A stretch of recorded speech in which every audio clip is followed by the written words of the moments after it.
Toronto has grown quite a bit through reclamation in the waterfront area. The shoreline used to be on Front Street, and throughout the years there's more and more land filled to expand the shoreline southwards towards Lake Ontario. That's why during our excavations we quite often come across old wharf material and timber and so on.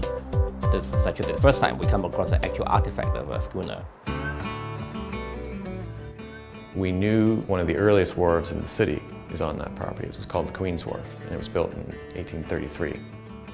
A schooner is a fairly generalized term. They're a general purpose cargo ship. We think it was built in about 1828, and that's on the basis of a coin that was found in what's called the mast step, which is where the mast fits into the structure of the hull. And that was a common practice to put a coin in there. It's an American penny. We can't actually read the 1828 date on it, but the other design elements of the coin suggest it's that date. It was probably abandoned in the 1870s period because that's the point at which a shore wall was built, rendering it landlocked. It's pretty impressive, and it's great that it could be worked out, that we could get it out of the ground and over to the fort. What is behind me are the remains of the 1820s, 1830s schooner. It's resting in front of the visitor center right now, not in its final location, but we will over the next year look to shift it into to where we'd like to see it land.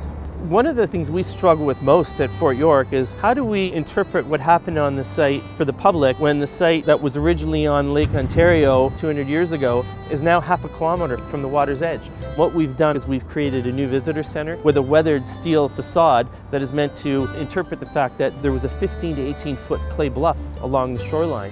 What we do want to do is locate the schooner alongside our main entry dock, if you want to call it that.